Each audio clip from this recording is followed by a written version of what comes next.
Hi hello guys, ಮತ್ತು ನಮ್ಮ simple aqua ಚಾನಲ್ಗೆ ಸ್ವಾಗತ ಸುಸ್ವಾಗತ. ತುಂಬ ದಿನಗಳ ನಂತರ ವೀಡಿಯೋನ ಅಪ್ಲೋಡ್ ಮಾಡ್ತಾ ಇದ್ದೀನಿ.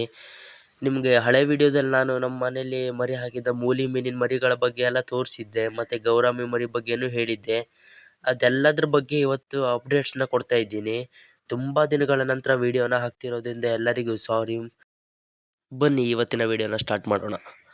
ಸ್ವಲ್ಪ ಮನೆ ಕೆಲಸ ಎಲ್ಲ ಮಾಡ್ತಾ ಇರೋದ್ರಿಂದ ತುಂಬ ಮೀನುಗಳನ್ನು ಸೇಲ್ ಮಾಡಿದ್ದೆ. ಈಗ ಮತ್ತೆ ಒಂದೊಂದಾಗಿ ಮೀನುಗಳನ್ನು ಗ್ರೋತ್ ಮಾಡ್ತಾ ಇದ್ದೀನಿ. ಮೊದಲನೇ ಟ್ಯಾಂಕ್ನಲ್ಲಿ ತೋರಿಸೋದಾದರೆ, ಈ ಟ್ಯಾಂಕ್ನಲ್ಲಿ ಮೂಲಿ ಮೀನುಗಳ ಮತ್ತು ವೈಟ್ ಗಪ್ಪಿ ಮತ್ತು ಸ್ವಲ್ಪ ಶ್ರಿಮ್ಸ್ ಇದೆ. ಹಾಗೆ ಇದರಲ್ಲಿ 10 ಪೇರ್ ಮೂಲಿ ಸೇಲ್ ಮಾಡಿ ಈಗ ಇರೋ ಮೂಲಿ ಇದರಲ್ಲಿ ಇಟ್ಟಿದ್ದೀನಿ. ಹಾಗೆ ಒಂದು ಹೊಸ ಟ್ಯಾಂಕನ್ನು ಕೂಡ ರೆಡಿ ಮಾಡಿದ್ದೀನಿ. ಇದರಲ್ಲಿ ವೈಟ್ ಗಪ್ಪಿಗಳನ್ನು ಬ್ರೀಡಿಂಗಿಗೆ ಬಿಡಬೇಕಂತ ಅಂದ್ಕೊಂಡಿದ್ದೀನಿ.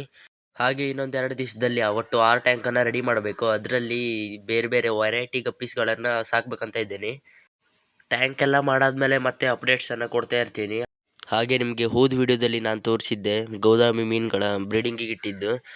ಈಗ ಅದು ಬ್ರೀಡಿಂಗ್ ಎಲ್ಲ ಆಗಿ ಈಗ ತುಂಬಾ ದಿನಗಳಾಗೋಗಿದೆ. ಮರಿಗಳೆಲ್ಲ ತುಂಬಾ ದೊಡ್ಡಾಗಿದೆ.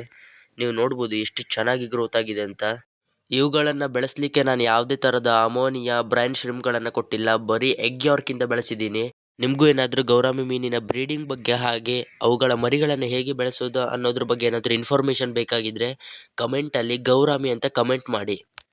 ನೀವು ನೋಡ್ಬೋದು ನನ್ನ ಹತ್ರ ಇರೋ ಅಷ್ಟು ಗಪ್ಪಿ ಫಿಶನ್ನು ನಾನು ಸೇಲ್ ಮಾಡಿದ್ದೀನಿ. ಎಲ್ಲ ಡಬ್ಬಗಳನ್ನು ಖಾಲಿ ಮಾಡಿಟ್ಟಿದ್ದೀನಿ. ಯಾಕಂದರೆ ನನಗೂ ಎಕ್ಸಾಮ್ಸ್ ಇರೋದ್ರಿಂದ ನಂಗೆ ಅಷ್ಟೊಂದು ಅದ್ರ ಬಗ್ಗೆ ಅಷ್ಟೊಂದು ಕಾಳಜಿ ಕೊಡಲಿಕ್ಕೆ ಆಗ್ತಾ ಇರಲಿಲ್ಲಾಗಿತ್ತು. ಆದ್ದರಿಂದ ಎಲ್ಲ ಮೀನನ್ನು ಸೇಲ್ ಮಾಡಿದ್ದೆ. ಈಗ ಮತ್ತೆ ಮೀನುಗಳನ್ನು ಕಲ್ಚರ್ ಮಾಡ್ತಾ ಇದ್ದೀನಿ.